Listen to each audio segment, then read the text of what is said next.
Selamat berjumpa kembali dalam channel saya, si Hotang Marsoid. Kali ini kita berbicara tentang hukum dagang. Adapun topik yang akan saya bicarakan adalah tentang perseroan terbatas. Selamat mengikuti.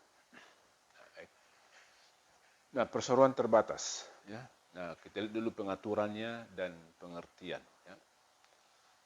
Nah, pada awalnya pengaturan mengenai perseroan terbatas dalam tatanan hukum Indonesia itu pada mulanya ada dijumpai pada pasal 36 sampai dengan 56 KUHD, ya, Kitab Undang-Undang Hukum Dagang. Nah, sesuai dengan perkembangan zaman, ya, yang terus makin berkembang meliputi seluruh kegiatan di bidang hukum dan ekonomi, maka dirasakan bahwa pengaturan PT seperti yang ada di dalam KUHD itu tidak sesuai lagi. Lalu pengaturan itu dikembangkan dan dibuat secara tersendiri. Itulah pada awalnya Undang-Undang Nomor 1 Tahun 1995 tentang perseroan terbatas. Nah, selanjutnya undang-undang ini diubah lagi dengan adanya Undang-Undang Nomor 40 Tahun 2007 tentang perseroan terbatas. Ya, inilah sebagai pembaharuan dari Undang-Undang Nomor 1 Tahun 1995.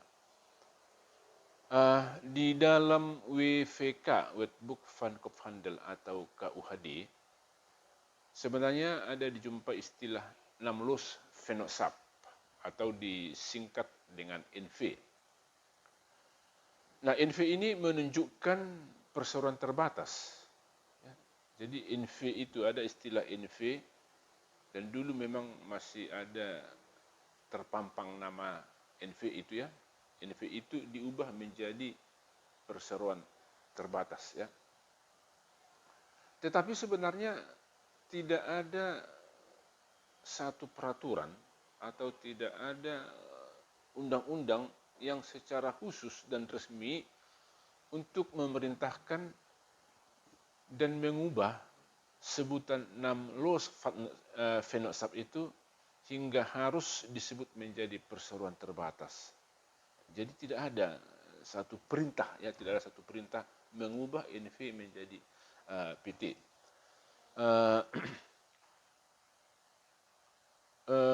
Kita lihat ada ahli yang menerjemahkan NV menjadi PT ini karena dipengaruhi oleh istilah company limited by shares. Ya. Nah, sehingga dalam KUHD pun muncul istilah perseroan terbatas. Itu sebagai terjemahan dari Namlos Vennootschap yang berarti perkumpulan tanpa nama. Itu dia. Nah, pengertian perseroan terbatas disebutkan juga pada pasal 1 ayat 1 Undang-Undang Nomor 1 Tahun 1995. Nah, ini saya sebut juga di dalam undang-undang yang pertama itu untuk membandingkannya nanti dengan undang-undang yang baru, ya. Nah, di dalam undang-undang yang lama disebut perseroan terbatas, yang selanjutnya disebut perseroan adalah badan hukum yang didirikan berdasarkan perjanjian melakukan kegiatan usaha dengan modal dasar yang seluruhnya terbagi dalam saham dan memenuhi persyaratan yang ditetapkan dalam undang-undang ini serta peraturan pelaksanaannya. Nah, itu menurut Undang-Undang Nomor 1 Tahun 1995. Nah, sekarang kita bandingkan dengan pasal 1 butir 1 Undang-Undang Nomor 40 Tahun 2007.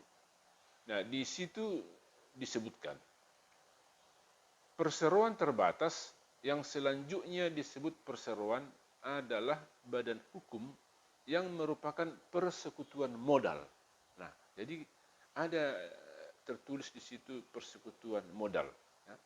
Didirikan dengan perjanjian melakukan kegiatan usaha dengan modal dasar yang seluruhnya terbagi dalam saham dan memenuhi persyaratan yang ditetapkan dalam undang-undang ini serta peraturan pelaksanaannya. Nah, di dalam Undang-Undang Nomor 40 Tahun 2007 ini dipertegas bahwa perseroan adalah persekutuan modal, ya, di mana ketentuan seperti itu tidak ada dijumpai dalam Undang-Undang Nomor 1 Tahun 1995 maupun di dalam KUHD yang sebelumnya, ya. Nah, jadi perseroan terbatas atau selanjutnya disebut dengan perseroan itu menunjukkan kepada cara penentuan modal yang yaitu dibagi atas saham. Ya. Jadi modal itu dibagi-bagi atas saham dia.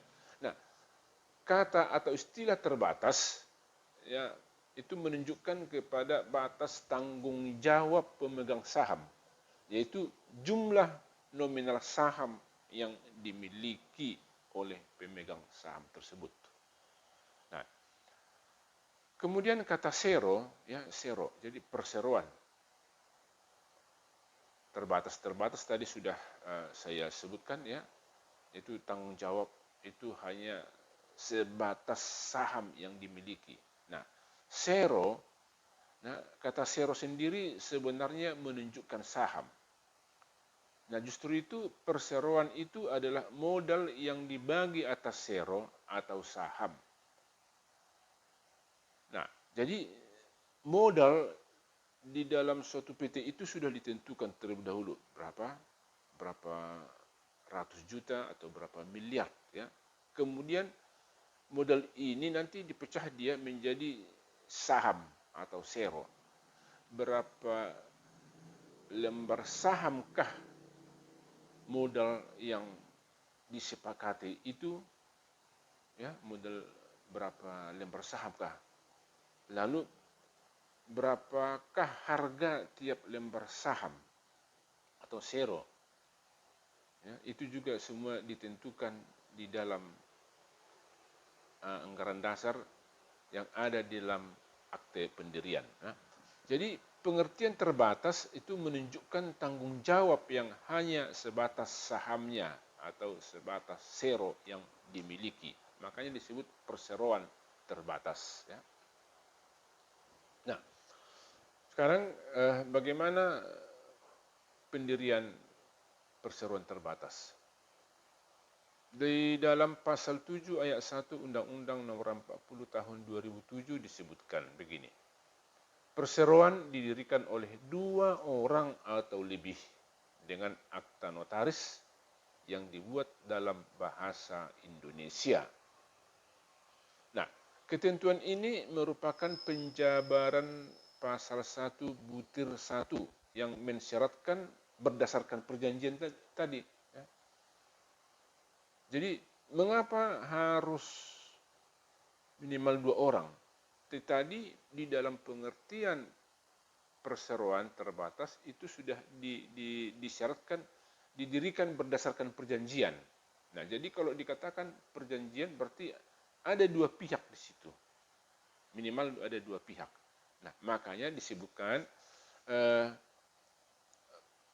di sini bahwa ketentuan ini, ya, ketentuan yang menunjukkan didirikan minimal oleh 2 orang atau 2 pihak itu adalah penjabaran dari pengertian perseroan terbatas tersebut. Nah, kata perjanjian menunjukkan adanya minimal 2 pihak atau 2 orang. penentuan minimal 2 orang atau pihak itu menunjukkan adanya perubahan dengan KUHD, ya, yang sama sekali tidak mengadakan limitatif minimal pihak yang boleh mendirikan PT. Ya. Nah, penentuan minimal 2 orang atau 2 pihak juga sudah paralel dengan keberadaannya sebagai perseroan. Nah, perlu diketahui bahwa kata orang dalam pasal 7 ayat 1 itu bukan semata-mata manusia. Ya. Di dalam penjelasannya disebut meliputi orang perorangan atau badan hukum. Nah, pasal 7 ayat 1 disebutkan juga perlu dibandingkan dengan Undang-Undang Nomor 3 Tahun 1982 tentang wajib daftar perusahaan.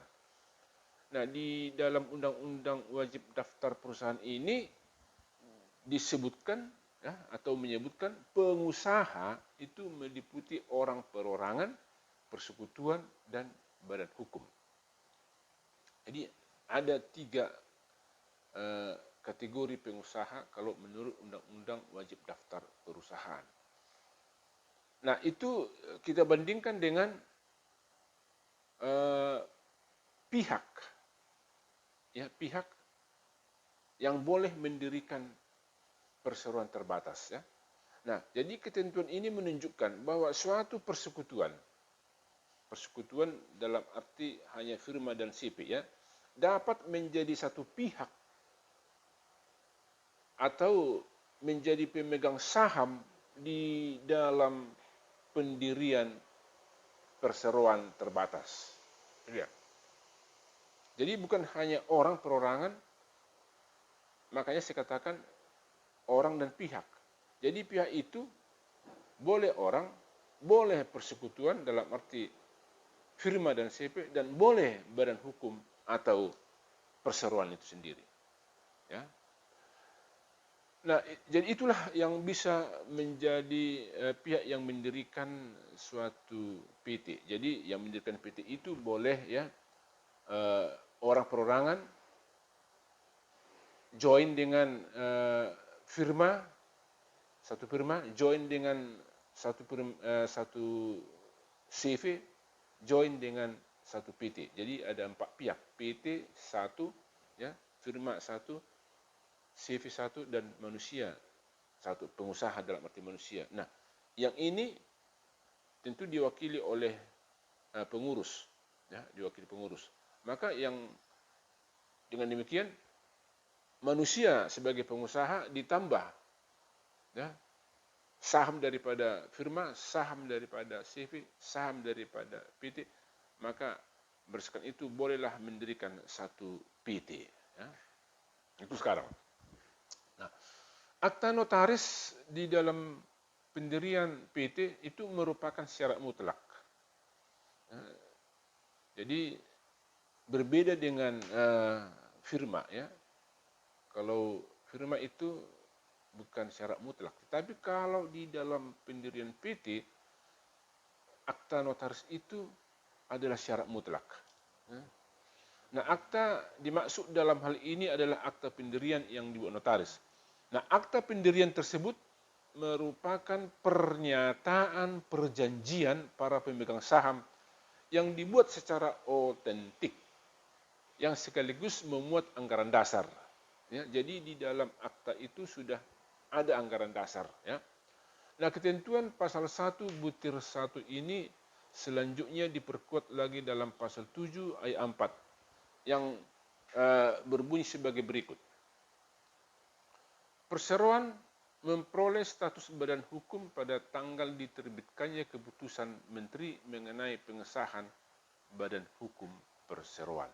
Ya. Ya. Nah, akta pendirian perseroan itu memuat anggaran dasar dan ketentuan lain yang berkaitan dengan pendirian perseroan. Ya. di dalam ketentuan selanjutnya disebutkan ya, anggaran dasar sebagaimana disebutkan dalam peraturan itu, sekurang-kurangnya ya itu harus ada memuat tentang identitas perseroan itu, tujuan dan maksud perseroan itu, dan lain-lain. Nah, barangkali kalau itu tidak perlu harus saya jelaskan. Nah, itu bisa dilihat di dalam undang-undang perseroan terbatas ya. Nah, dengan melihat keberadaan anggaran dasar yang sedemikian itu, maka dapatlah dikatakan bahwa anggaran dasar perseroan mengikat semua pihak yang disebut di dalamnya. Apakah itu pemegang saham, dewan direksi, dan dewan komisaris. Nah, satu hal yang perlu diperhatikan dan diketahui adalah anggaran dasar perseroan tidak boleh bertentangan dengan undang-undang perseroan itu sendiri. Nah, jadi maksudnya sini, ini adalah undang-undang perseroan, nah ini anggaran dasar PT. Anggaran dasar PT ini tidak boleh bertentangan dengan undang-undang PT. Itu maksudnya. Karena ini yaitu sudah merupakan asas hukum ya. Satu peraturan yang di bawah tidak boleh bertentangan dengan peraturan yang di atasnya. Itu sudah merupakan asas ya. Nah, kemudian hal-hal lain yang perlu di dalam anggaran dasar itu adalah tentang identitas para pemegang saham ya, identitas para pemegang saham. Nah, kemudian permohonan untuk memperoleh pengesahan badan hukum dari perseroan itu, nah itu dilakukan oleh pendiri secara bersama-sama dengan mengajukan permohonan melalui jasa teknologi informasi, ya, sistem administrasi badan hukum. Nah, secara elektronik itu sekarang, secara elektronik. Jadi tidak perlu lagi para pendiri harus pergi boyang-boyang ke Jakarta atau ke Departemen Hukum ya. Nah, sekarang Departemen Hukum sudah memiliki sistem elektronik ya. Sistem elektronik itu yang disebut dengan sistem badan hukum ya. Nah, kemudian di dalam sistem itu, di dalam jasa teknologi informasi, sistem administrasi badan hukum yang dilakukan secara elektronik itu, mereka akan mengisi format isian yang sekurang-kurangnya ya, menjelaskan nama dan kedudukan perseroan, maksud dan tujuan perseroan, jumlah modal dasar, modal tempatkan, dan lain-lain. Itu modal, tentang modal lah ya. Nah, permohonan untuk memperoleh keputusan menteri sebagaimana disebut di atas harus diajukan kepada menteri paling lambat 60 hari terhitung sejak tanggal akta pendirian ditandatangani ya. Nah, menurut pasal 32 ayat 1 Undang-Undang Nomor 40 Tahun 2007, modal dasar perseroan itu paling sedikit 50 juta ya, pada saat pendirian perseroan. Nah, minimal 25% dari modal dasar harus ditempatkan dan disetor penuh. Nah, modal ditempatkan dan disetor penuh dimaksud harus dibuktikan dengan bukti penyetoran yang sah. Nah, penyetoran modal saham tidak hanya dalam bentuk uang, ya, tapi dapat juga dalam bentuk lain. Nah, untuk mengetahui berapa jumlah nilai modal disetor dalam bentuk lain itu, maka dilakukanlah berdasarkan nilai wajar yang ditetapkan sesuai dengan harga pasar atau oleh ahli yang tidak terafiliasi dengan perseroan. Dia harus bebas dia. Ahli itu harus bebas nilai dari perseroan. Ya. Nah, jadi hingga proses pembuatan akta pendirian ternyata cukup, ya, cukup. Maka waktu, ya, cukup makan waktu maksud saya. Nah, terutama dalam hal penyusunan anggaran dasar, penentuan dewan direksi sebagai pengelola dan dewan komisaris sebagai pengawas. Nah, jadi kedua organ ini, ya, baik itu dewan direksi maupun uh, dewan komisaris, sudah harus ditentukan pada saat sebelum pembuatan akta pendirian, dan kemudian harus dicantumkan di dalam akta pada pertama kalinya itu. Nah, bila mana akta pendirian sudah selesai, maka pendiri harus mengajukan permohonan supaya akta pendirian itu disahkan. Nah, ini pengesahan dilakukan oleh Menteri Kehakiman, ya. Menteri Kehakiman, istilah itu agak susah kita katakan menjadi Menteri Hukum, ya. Tapi sebenarnya sekarang sudah Menteri Hukum, ya. Kemudian justru itu pendiri harus mengajukan permohonan pengesahannya, ya.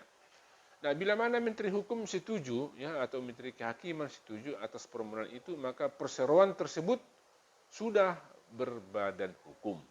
Nah, idealnya suatu perseroan hendaknya beroperasi setelah memperoleh status badan hukum. Nah, itu idealnya, ya. Artinya berdiri langsung beroperasi ya boleh, tetapi belum tentu memperoleh status badan hukum. Maksudnya, kalau belum memperoleh status badan hukum, maka tanggung jawab itu nanti menjadi tanggung jawab pribadi daripada pengurus, ya. Prosedur selanjutnya adalah mendaftarkan perseroan yang dalam ini diselenggarakan menteri, ya. Hal-hal yang perlu didaftarkan bagi perseroan baru adalah akta pendirian dan surat pengesahan menteri. Itu dia. Selanjutnya dapat dilihat pada pasal 29 Undang-Undang Nomor 40 Tahun 2007, ya. Nah, pendaftaran perseroan wajib dilakukan dalam jangka waktu 30 hari setelah pengesahan. Nah, ketentuan pendaftaran yang dimaksud dalam pasal 29 ini, ya, sesuai dengan Undang-Undang Nomor 3 tahun 1982 tentang wajib daftar perusahaan.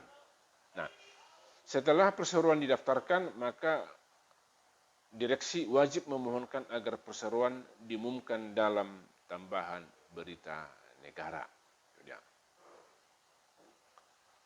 Nah, sekarang modal dan saham dalam perseroan, ya. Sebagai suatu badan usaha, ya, perseroan itu tentu memerlukan modal agar dapat melakukan aktivitas usaha. Nah, modal dalam perseroan itu yang paling penting adalah adanya modal dasar, ya. Adanya modal dasar. Berapa modal dasar yang disepakati pada waktu pendirian? Itu dia. Berapa modal dasar yang pada waktu didirikan itu sudah ditentukan oleh para pemegang saham. Boleh misalnya 10 miliar atau 100 miliar. Nah, modal itu boleh keseluruhannya dalam bentuk uang, tapi sebagian juga boleh dalam bentuk lain, ya, bentuk lain. Misalnya tanah dengan bangunan yang ada di atasnya, ya, mungkin itu dijadikan kantor, ya. Tetapi kalau itu dijadikan sebagai modal yang dilakukan oleh seseorang, nah itu nanti harus dihitung, ya, harus dihitung oleh ahli berapa nilai konversinya ke dalam uang, ya. Nah, sehingga nanti itu akan dihitung berapa lembar sahamkah yang sudah, ya, disetor dalam hal ini. Nah sekarang dengan adanya Undang-Undang Cipta Kerja, ya, kita mengenal adanya perseroan terbatas perorangan. Ya. Nah, apa itu perseroan terbatas perorangan? Nah, tentu kita lihat dulu dasar hukumnya. Nah, pendirian perseroan terbatas saat ini akan lebih dipermudah lagi dengan berlakunya Undang-Undang Cipta Kerja nomor 11 tahun 2020. Dengan diberlakukannya ketentuan pendirian PT perorangan oleh undang-undang itu sendiri, ya. Jadi dasar hukum PT perorangan adalah pasal 153A ayat 1 Undang-Undang Cipta Kerja. Nah, di situ dikatakan perseroan yang memenuhi kriteria usaha mikro dan kecil dapat didirikan oleh satu orang. Satu orang. Jadi semakin dipermudah dia. Jadi tidak ada lagi minimal oleh dua orang atau dua pihak. Jadi ini hanya satu, makanya disebut undang-undang, maksud saya PT perorangan, ya. Di dalam pasal 153A ayat 1 dikatakan begini. Perseroan yang memenuhi kriteria usaha mikro dan kecil dapat didirikan oleh satu orang. Ayat 2, pendirian perseroan untuk usaha mikro dan kecil sebagaimana dimaksud dalam ayat 1 dilakukan berdasarkan surat pernyataan pendirian yang dibuat dalam bahasa Indonesia. Nah, ayat 3, ketentuan lebih lanjut mengenai pendirian perseroan untuk usaha mikro dan kecil diatur dalam peraturan pemerintah. Nah, jadi dengan kata lain, saat ini pengurusan PT perorangan bisa dilakukan dan didirikan oleh satu orang saja, ya, sebagai pemegang saham, sekaligus dia menjadi direktur atau pengelola atau pengurus. Nah, tentu saja ini bertolak belakang dengan konsep PT yang selama ini kita pahami, ya, yang selama ini seperti yang saya jelaskan tadi, yaitu menurut Undang-Undang nomor 40 tadi tahun 2007. Ya. Nah, karena biasanya PT adalah berupa badan, ya, di mana konsep badan adalah memiliki minimal 2 orang pemilik atau 2 orang pendiri, sedangkan konsep perorangan adalah dimiliki oleh satu orang pemilik, ya. Nah, itulah undang-undang, maksud saya itulah perseroan terbatas perorangan itu. Nah, tapi itulah kehadiran Undang-Undang Cipta Kerja, ya, yang dari awal pembahasan sampai dengan pengesahan yang disertai demo di seluruh Indonesia waktu itu, ya, selalu memunculkan kontroversi.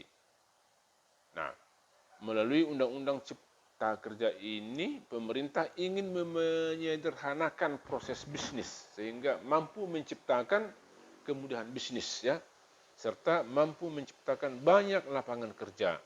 Makanya nama peraturannya disebut Cipta Kerja.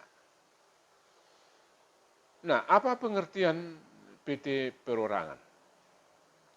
Sesuai dengan Undang-Undang Cipta Kerja, maka PT perorangan memiliki pengertian sebagai perseroan terbatas yang didirikan oleh satu orang saja sebagai pemegang saham sekaligus sebagai direktur yang memenuhi ketentuan usaha mikro dan kecil. Ya. Nah, ada beberapa aturan tambahan terkait dengan ketentuan PT perorangan. Di antaranya begini.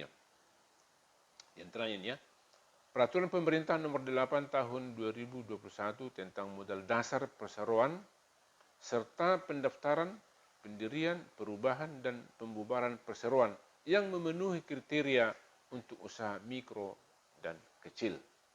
Kemudian Peraturan Pemerintah Nomor 7 Tahun 2021 tentang kemudahan, perlindungan dan pemberdayaan koperasi dan usaha mikro, kecil dan menengah.